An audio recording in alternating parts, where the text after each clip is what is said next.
হরে কৃষ্ণ। তো আজ আমরা শ্রীমদ্ ভগবদ গীতা দ্বিতীয় অধ্যায় শ্লোক সংখ্যা ৩৯ অধ্যয়ন করব। আপনারা নিজ নিজ গ্রন্থ দেখুন।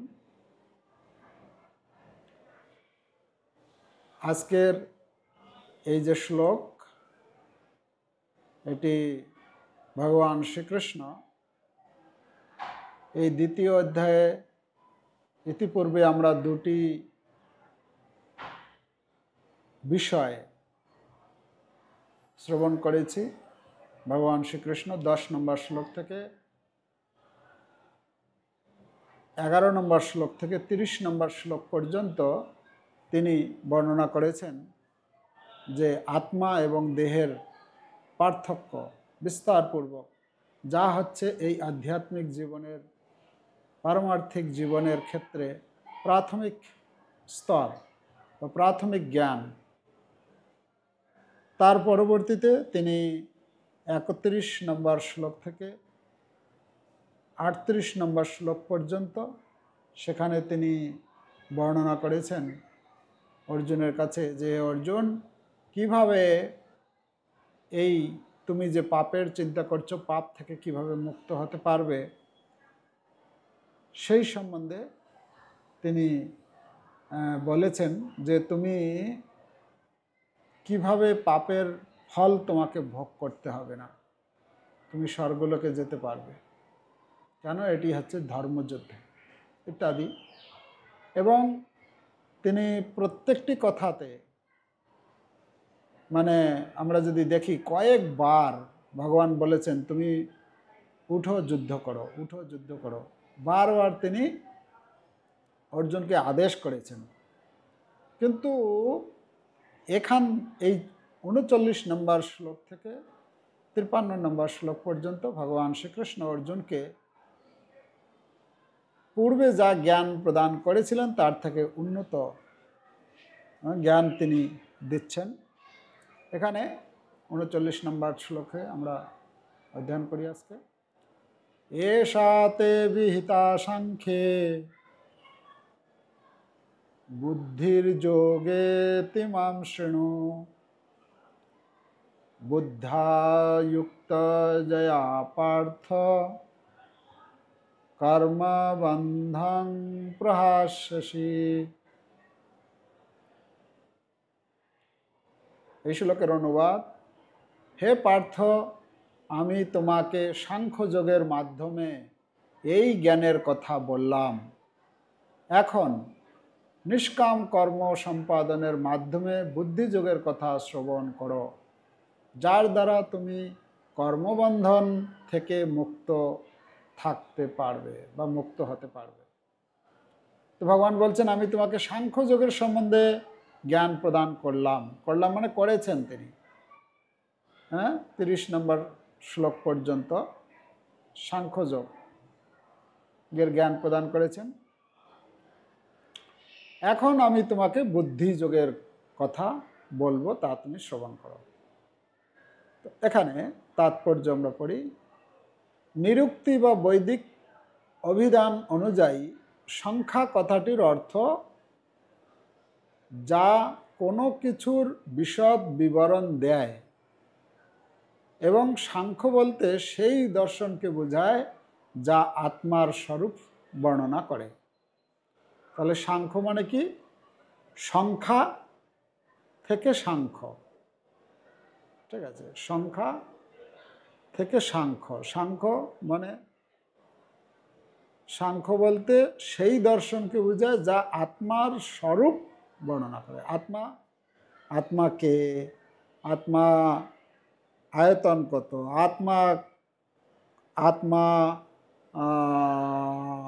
আত্মার বৈশিষ্ট্য কি, আত্মার গুণাবলী কি ইত্যাদি যে বিশদ বর্ণনা রয়েছে, এই আত্মা থাকে কোথায়, এই যে বর্ণনা করা হয়েছে, এটাকে বলা হয় সাংখ্য।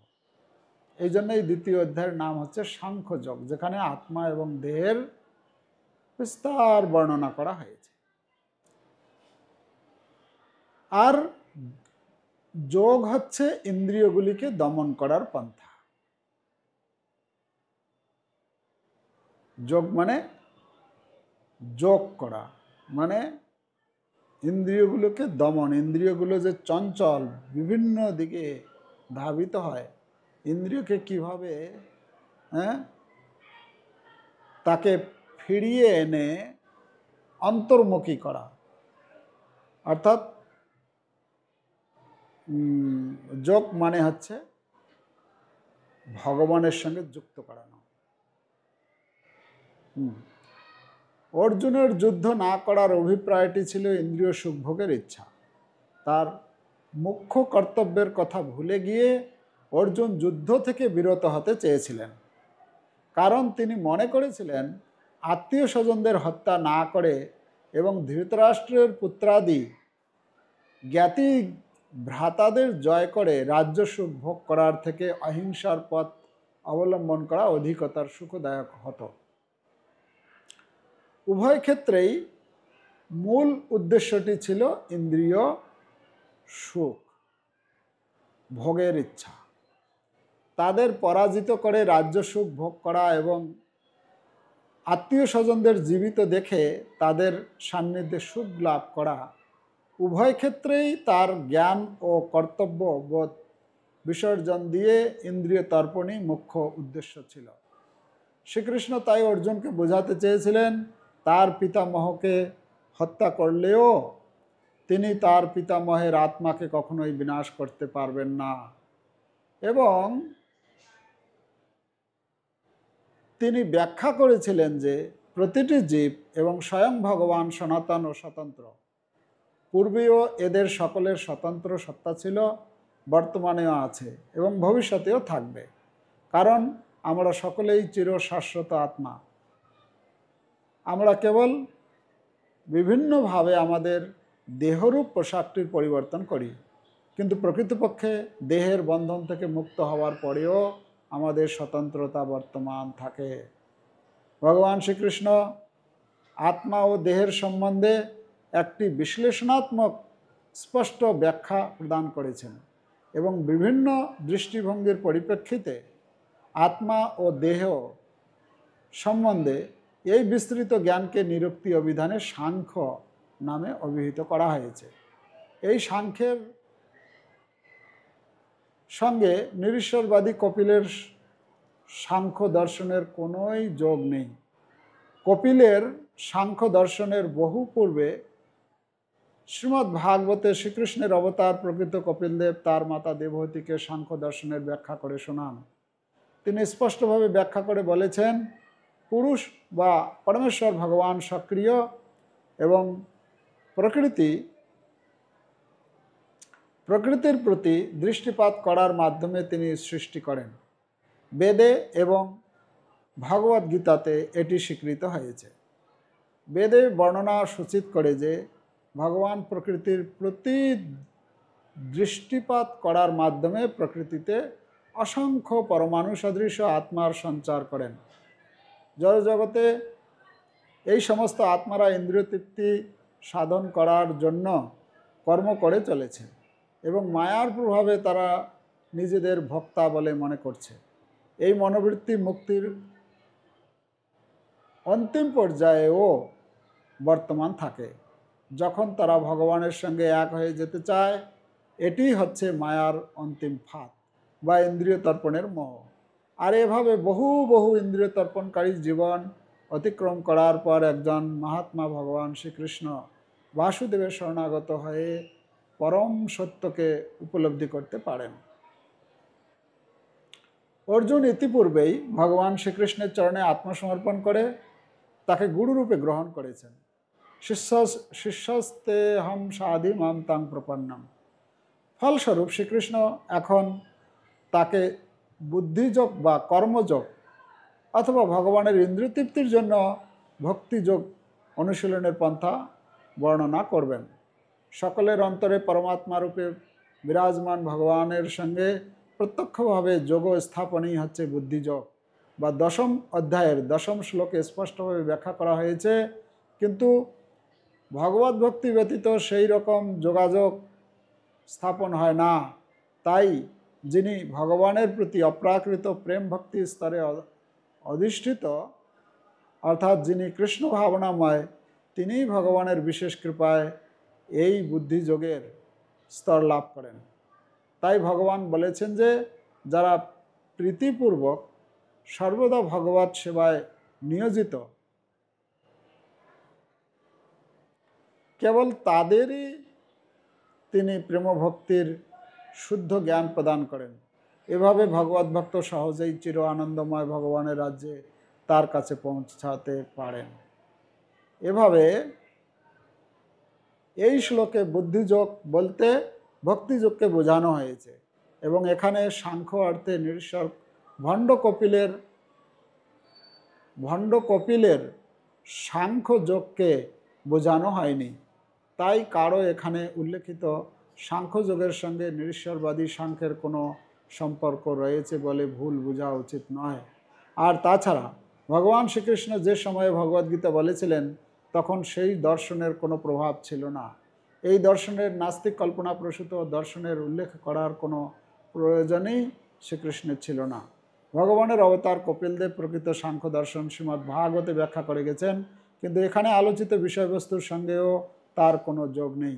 সাংখ্য বলতে এখানে দেহ ও আত্মার বিশ্লেষণাত্মক বিবরণের কথা বলা হয়েছে। ভগবান শ্রীকৃষ্ণ এখানে অর্জুনকে আত্মার স্বরূপ সম্বন্ধে বিশ্লেষণ করে শোনালেন, যাতে তিনি বুদ্ধিযোগ বা ভক্তিযোগের স্তরে উন্নীত হতে পারে। প্রকৃতপক্ষে ভগবান শ্রীকৃষ্ণের সাংখ্যের সঙ্গে শ্রীমদ্ ভাগবতে বর্ণিত ভগবান কপিল দেবের সাংখ্যের মধ্যে কোনো প্রভেদও নেই, কারণ উভয় সাংখ্যই হচ্ছে ভক্তিযোগ। তাই ভগবান শ্রীকৃষ্ণ বলেছেন অল্প বুদ্ধি সম্পন্ন মানুষেরাই কেবল সাংখ্যযোগ ও ভক্তিযোগকে ভিন্ন বলে মনে করে। সাংখ্যযোগৌ পৃথক বালাহ প্রপদ্যন্তি না বিপদ্যন্তি না পণ্ডিতাহ। নাস্তিক কপিলের সাংখ্যযোগের সঙ্গে ভক্তিযোগের অবশ্যই কোনো সম্পর্ক নেই। তবুও ভগবদ্গীতায় নাস্তিক সাংখ্যযোগের উল্লেখ করা হয়েছে বলে কিছু বুদ্ধিহীন লোক দাবি করে থাকে। তাই সকলের জানা উচিত যে বুদ্ধিযোগের অর্থ হচ্ছে কৃষ্ণ ভাবনায় মগ্ন হয়ে পরম আনন্দে ও ভক্তি সহকারে ভগবানের সেবা করা। ভগবানের তৃপ্তি সাধন করার জন্য কেউ যখন কর্ম সম্পাদন করেন, তা যতই কষ্টকর হোক না কেন, বুদ্ধিযোগের মাধ্যমে সাধন করার ফলে তিনি সর্বদা অপ্রাকৃত আনন্দে মগ্ন থাকেন। ভগবানের কৃপার প্রভাবে এই ধরনের অপ্রাকৃত কার্যকলাপের ফলে স্বতঃস্ফূর্তভাবে অপ্রাকৃত অনুভূতির স্বাদ পাওয়া যায় এবং কোনো রকম বাহ্যিক প্রচেষ্টা ছাড়াই হৃদয়ে দিব্য জ্ঞানের প্রকাশ হয় এবং এভাবে তিনি মুক্তি লাভ করে পূর্ণতা প্রাপ্ত হন। কৃষ্ণ ভাবনাময় কর্ম ও সকাম কর্ম, বিশেষ করে পারিবারিক ও জাগতিক সুখ লাভের উদ্দেশ্যে ইন্দ্রিয় তর্পণ, এ দুটির মধ্যে যথেষ্ট প্রভেদ রয়েছে। তাই বুদ্ধিযোগ হচ্ছে অপ্রাকৃত গুণসম্পন্ন কর্ম যা আমরা সম্পাদন করে থাকি। তাহলে এখানে আমরা পাচ্ছি এষাতে বিহিতা সাংখ্যে বুদ্ধির যোগে তিমাংশ বুদ্ধাযুক্ত জয়া পার্থ কর্মবন্ধন প্রহাস্যসি। তো এখানে এষাতে বিহিতা সাংখ্যে, সাংখ্য যোগের কথা ভগবান বর্ণনা করেছেন, সেই কথা বললেন। প্রভুপাদ তার তাৎপর্য তুলে ধরেছেন এই সাংখ্য যোগ, এই সাংখ্য বলতে একজন ভগবানের যে সাংখ্য দর্শন, এই সাংখ্য দর্শনকে কিছু লোক রয়েছে সমাজে যারা তথাকথিত সাংখ্যযোগ সম্বন্ধে আলোচনা করে থাকে এবং সেই সাংখ্যযোগের যে জ্ঞান, সেই তার কনক্লুশনে তারা বলে যে প্রকৃতপক্ষে ভগবান নিরীশ্বর, মানে ভগবান নেই। তো প্রভুপাদ তাৎপর্য বিশদ আলোচনা করেছেন যে সেই কপিল দেব নামে একজন ব্যক্তি যিনি এই সাংখ্যযোগের সূচনা করেছিলেন, এটি হচ্ছে ভগবানের দেওয়া যে সাংখ্যযোগ, সাংখ্য দর্শন তার থেকে ভিন্ন। মানে যেরকম সাংখ্য দর্শন ভগবান এখানে দ্বিতীয় অধ্যায়ে, ভগবদ্গীতার দ্বিতীয় অধ্যায়ে 11 নম্বর শ্লোক থেকে 30 নম্বর শ্লোকের মধ্যে এই সাংখ্য দর্শন বর্ণনা করেছেন। কপিল দেব ভগবান শ্রীমদ্ ভাগবতমে তৃতীয় স্কন্ধে সেখানে কয়েকটি অধ্যায়ে এই কপিল দেব ভগবানের সম্বন্ধে, ভগবান যে জ্ঞান প্রদান করেছেন তার মাতা দেবহতীকে, সেই সম্বন্ধে সুন্দর বর্ণনা রয়েছে। তো কথা হচ্ছে সেখানে সেই সাংখ্য দর্শনে ভগবত ভক্তিকেই প্রাধান্য দেওয়া হয়েছে, মানে ভগবানকেই প্রতিপন্ন করা হয়েছে, ভগবানকেই সেখানে মানে ভগবানকে স্থাপন করা হয়েছে। এবং জীব কি করে এই ভগবত ভক্তি অনুশীলন করার মাধ্যমে এই জগৎ থেকে মুক্ত হয়ে এসে ভগবানের কাছে ফিরে যেতে পারে। কিন্তু নিরীশ্বর যে কপিলদেব, সেখানে কোনো ভগবানের সম্বন্ধে কোনো মানে আলোচনা নেই। আর ভগবানের সঙ্গে যে তারা শুধু আমাদের ভারতে 6টা দর্শন আছে, ঠিক আছে, 6টা হচ্ছে আস্তিক দর্শন, যেটা যোগ, সাংখ্য, যোগ, ন্যায়, বৈশেষিক, মীমাংসা এবং বেদান্ত, অর্থাৎ পূর্ব মীমাংসা, উত্তর মীমাংসা। এই 6টা হচ্ছে আমাদের ভারতীয় দর্শন। এটা হচ্ছে আস্তিক দর্শন। এর মধ্যেও যে সমস্ত যে দর্শনগুলো রয়েছে তার মধ্যে শ্রেষ্ঠ হচ্ছে উত্তর মীমাংসা, অর্থাৎ বেদান্ত দর্শন, যা ব্যাসদেব নিজে প্রণয়ন করেছে। অন্যান্য যে ফিলোসফিগুলো আছে, দর্শনগুলি রয়েছে, সেগুলো আলোচনা করতে করতে তারা আসল যে উদ্দেশ্য, যে ভগবানের সঙ্গে যে জীব ভগবানের শরণাগত হয়ে ভগবত আরাধনা করবে, ভগবত ভক্তি যাজন করবে, সে মূল তত্ত্ব হয়তো কখনো কখনো তারা হারিয়ে ফেলেছে, ঠিক আছে। কিন্তু বেদান্ত দর্শনে শ্রীল ব্যাসদেব তার সুন্দর সুস্পষ্ট ভাষায় তিনি বর্ণনা করেছেন। তো এই যে 6টা ফিলোসফি দর্শন, আর 3টে দর্শন আছে নাস্তিক দর্শন, একদম তারা মানেনি না, যেটা হচ্ছে বুদ্ধ ধর্ম, বৌদ্ধ। চারবাক হচ্ছে ফেমাস, চারবাক। তারপরে আছে জৈন। তো আমরা যারা ভগবানের ভক্ত, আমরা বেদান্ত দর্শনের অনুগামী, অনুসারী। আমরা জ্ঞান কোথা থেকে পাই? আমরা বেদান্ত দর্শন থেকে, যা ব্যাসদেব তিনি নিজে তার ব্যাখ্যা করেছেন। তো এইখানে যোগের কথা বলা হচ্ছে, পাতঞ্জলি যোগ, সাংখ্য যোগের কথা বলা হচ্ছে। সাংখ্য আর যোগ, এই দুটো কথা বলা হচ্ছে। তো ভারতীয় দর্শনের যেটা হচ্ছে একটা সাংখ্য, প্রথম বিশ্লেষণাত্মক জ্ঞান। তো কোন বিশ্লেষণাত্মক জ্ঞান? না, এই শরীর আর আত্মার বিশ্লেষণাত্মক জ্ঞান। আত্মা কোথা থেকে এসেছে, আত্মার কার্যকলাপ কি, আত্মার সম্বন্ধে বিস্তারিত জ্ঞান, এটাকে বলা হচ্ছে সাংখ্য জ্ঞান। তো এখানে শিল প্রভুপাদ সেই কথাই তুলে ধরেছেন। তাৎপর্যে আমরা দেখতে পাচ্ছি এখানে প্রপাত প্রথমেই শুরু করেছেন সংখ্যা, সাংখ্য আর যোগ।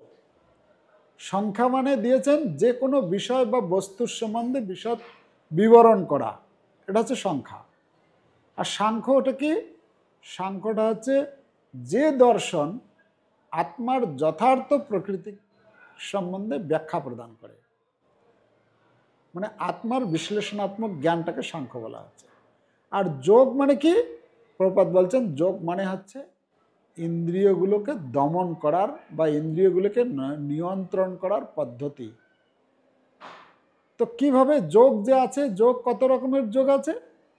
যোগের মধ্যে যখন যে যোগ সাধনা করে, সাধারণত পতঞ্জলি যোগ সাধনা পদ্ধতি যে রয়েছে সেখানে 8টা হচ্ছে ধাপ।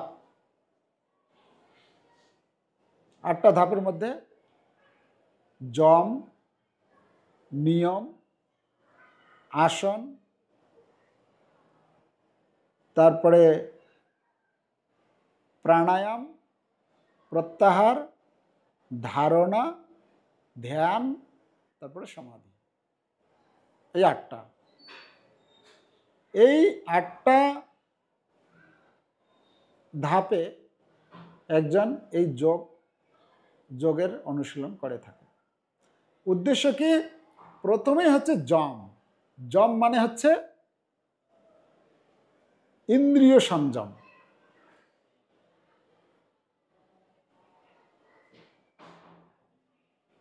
তো ইন্দ্রিয়গুলোকে কি করবে? তার যে বিভিন্ন যে কার্যাবলী আছে সেখান থেকে অন্তর্মুখী করবে। তো ধীরে ধীরে ভাবে তার বর্ণনা রয়েছে। তো যাই হোক, এখানে প্রপাত বলছেন ইন্দ্রিয় নিয়ন্ত্রণের পদ্ধতি হচ্ছে যোগ।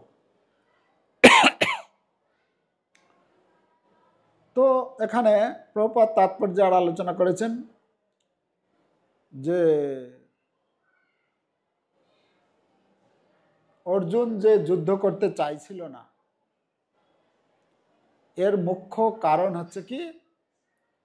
এর মুখ্য কারণ হচ্ছে অর্জুন সুখ ভোগ করতে চেয়েছিল। বলছে আমি সুখ ভোগ করতে চাই না, কিন্তু অন্তর থেকে তার সুখ ভোগের বাসনা ভগবান বুঝতে পেরেছিলেন। তো তারপরে শ্রীল প্রভুপাদ আলোচনা করেছেন যে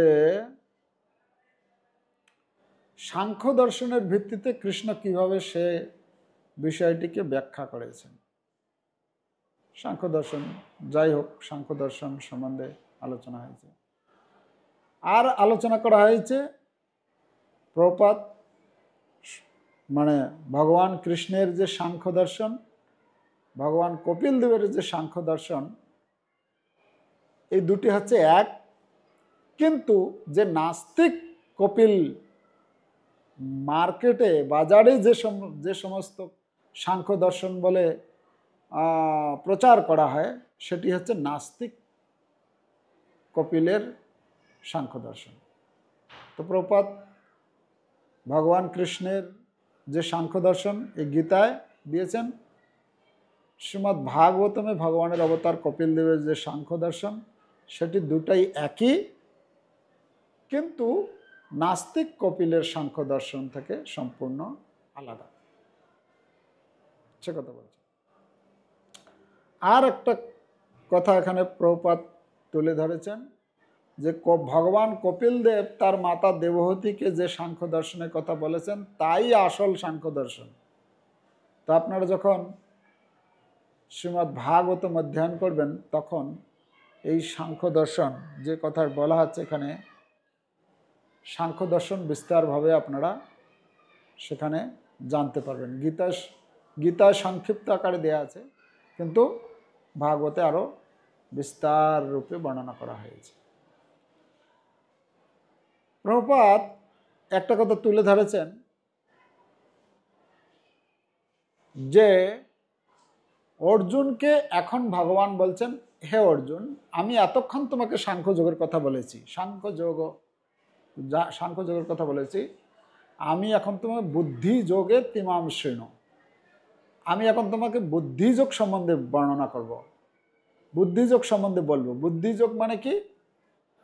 বুদ্ধিযোগ অর্থ, বুদ্ধিযোগের সংজ্ঞা দিয়েছেন শিল প্রভুপাদ, কেবল ভগবানের প্রীতিবিধানের জন্য ভগবত সেবার অনুশীলন, সেটা হচ্ছে বুদ্ধিযোগ। বুদ্ধিযোগ সম্বন্ধে প্রভুপাদ তুলে ধরেছেন যে ভগবদ গীতার 10ম অধ্যায়ের 10ম নম্বর শ্লোকে সেখানে বলেছেন, দদামি বুদ্ধি যোগম তম যেন মাম উপায়ান্তিতে। হে অর্জুন, আমি তোমাকে এই বুদ্ধিযোগ প্রদান করছি। আচ্ছা, ভগবান বলছেন আমি তাদেরকে বুদ্ধিযোগ প্রদান করে থাকি। কাদেরকে? না, যারা এটা জানে যে অহং সর্বস্ব প্রভাব, যে ভগবান থেকে সব কিছু সৃষ্টি হচ্ছে, সব কিছুই উৎপত্তি হচ্ছে, সব কিছুর উৎস হচ্ছেন ভগবান, আর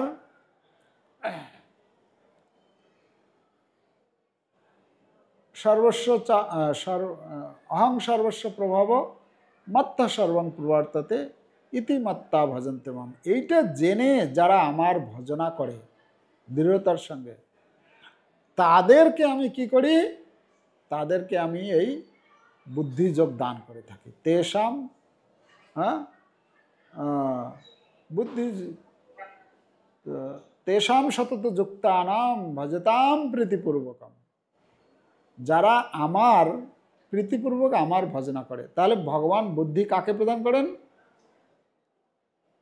যারা ভগবান শ্রীকৃষ্ণের আরাধনা করে, ভগবান শ্রীকৃষ্ণের পূজা করে, ভগবান শ্রীকৃষ্ণের কথাকে মেনে চলে, তাকে ভগবান বলছেন আমি তাকে এই বুদ্ধি প্রদান করে থাকি। তো কেউ প্রশ্ন করতে পারে, এই জগতে তো অনেক লোক রয়েছে বুদ্ধিমান লোক, কই তারা তো ভগবানের আরাধনা করে না, তাহলে তাদেরকে কি করে দিচ্ছেন ভগবান বুদ্ধি? না, ভগবান এই জগতে কিছু কিছু বুদ্ধিমান লোক রয়েছে, যে সমস্ত বুদ্ধিমানেরা পূর্বজন্মের কর্ম অনুসারে তাদেরকে ভগবান বুদ্ধি দিয়েছিলেন, কিন্তু সেই বুদ্ধিটা তারা কি কাজে লাগাচ্ছে? সে দুর্বুদ্ধিতে পরিণত হয়ে যাচ্ছে। সেই বুদ্ধিটা তার ইন্দ্রিয় তৃপ্তির কাজে, জগৎ ধ্বংসের কাজে বিভিন্নভাবে তারা ব্যবহার করছে। তো যদি আমরা বুদ্ধির অপব্যবহার করি, ভগবান যেটা দিয়েছেন, তাহলে কি করবেন ভগবান? এরপরে এমন করে দেবেন, সে বুদ্ধিটাকেই তিনি হরণ করে নেবেন।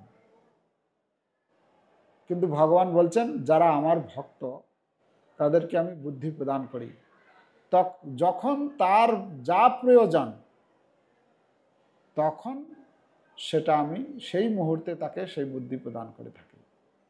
ঠিক আছে? আর সেই বুদ্ধি কেন দেন? ভগবানকে জিজ্ঞেস করা হয় যে ভগবান আপনি কেন বুদ্ধি দেন? তা আমি এই জন্য বুদ্ধি দিই, কেননা সেই বুদ্ধির দ্বারা সে কার্যকলাপ কর্ম করে, সে যাতে আমার কাছে, আমার ধামে চলে আসতে পারে, এই জন্য আমি তাকে বুদ্ধি প্রদান করে থাকি। ঠিক আছে?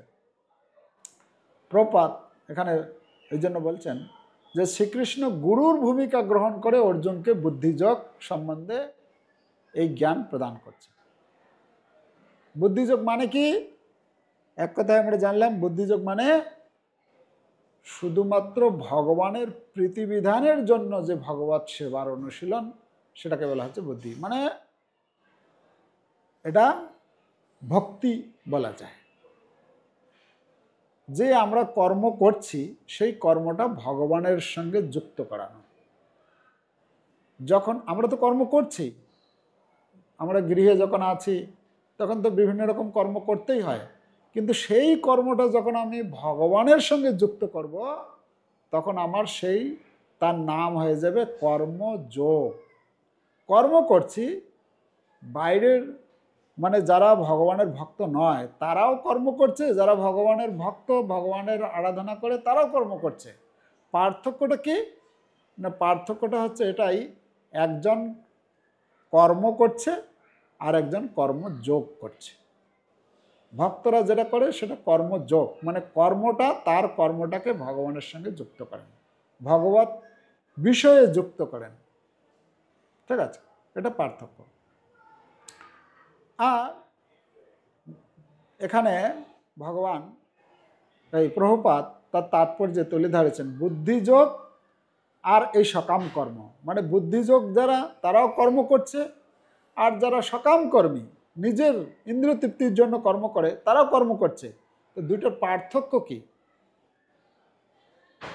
সেটা আমরা কি করে বুঝবো?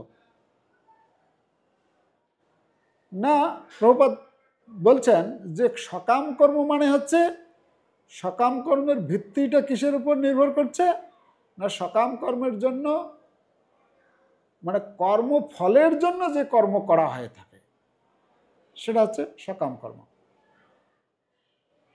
আর ব্যক্তিগত মানে নিজের ইন্দ্রিয় তৃপ্তির মানে সেটাই হচ্ছে তার মানে মানদণ্ড, সেইটা বিবেচনা করে যে কর্ম করা হয় সেটা সকাম কর্ম। আর কি করে, যে সকাম কর্মী ব্যক্তি জড়জাগতিক সুখ এবং পারিবারিক সম্বন্ধ তার একমাত্র ধ্যান জ্ঞান হচ্ছে সেটাই, আমি কি করে সুখে থাকব, আমার পরিবার কি করে সুখে থাকবে, বাস এতটুকু। হ্যাঁ, মানে আমি কি করে সুখে থাকব আর আমার পরিবার কি করে সুখে থাকবে।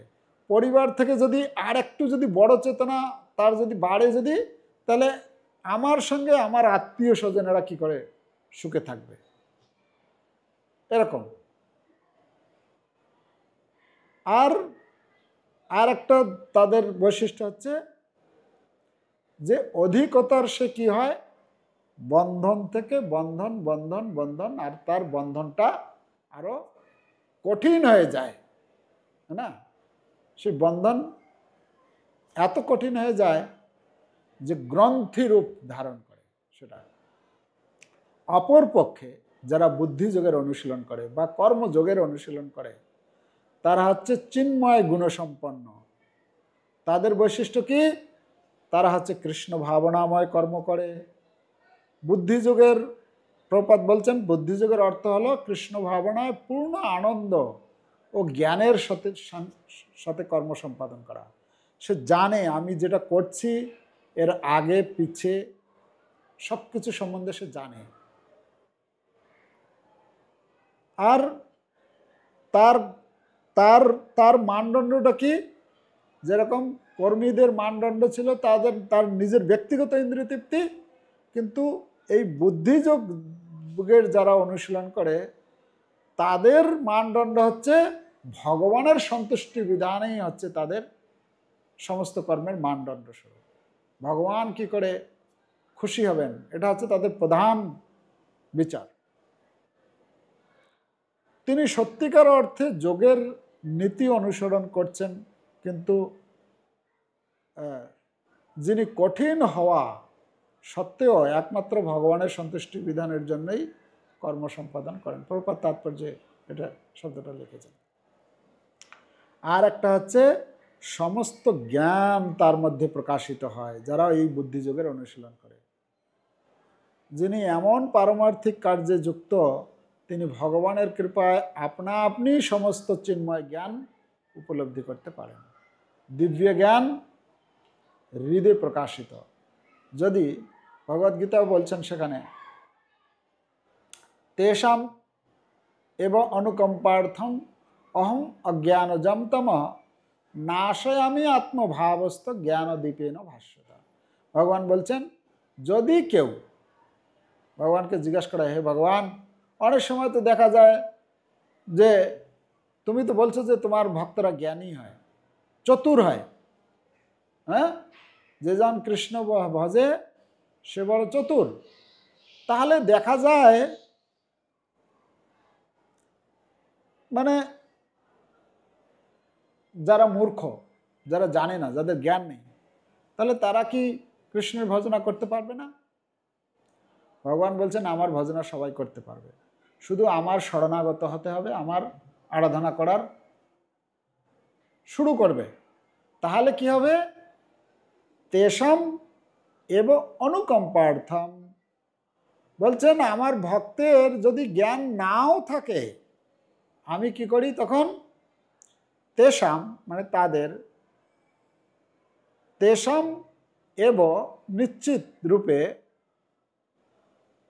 তেষাম এব অনুকম্পার্থম, অনুকম্পাপূর্বক, অনুকম্পা মানে নিজে থেকে, তার সে জানে না কিছু, তার চাইও না, সে চাইও নি, কিন্তু ভগবান বলছেন আমি অনুকম্পাপূর্বক কি করি?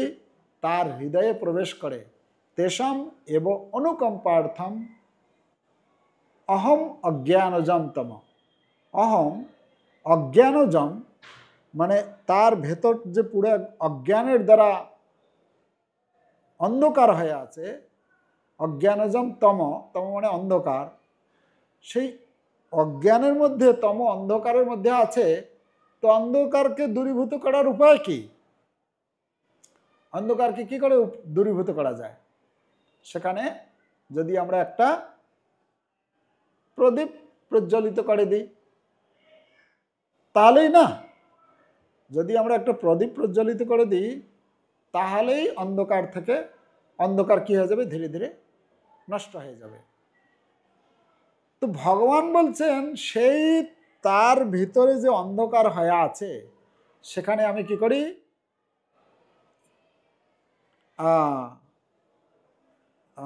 অহম অজ্ঞানজম তম নাশয়, আমি নাশ করে দিই সেই অন্ধকার। কি করে নাশয়? আমি আত্মভাবস্থ জ্ঞান দীপেন ভাষ্যত, জ্ঞানরূপ একটা প্রদীপ জ্বালিয়ে দিই সেখানে।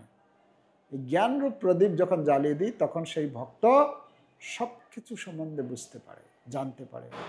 এবং মূল জানা হচ্ছে কি? মূল জানা হচ্ছে যে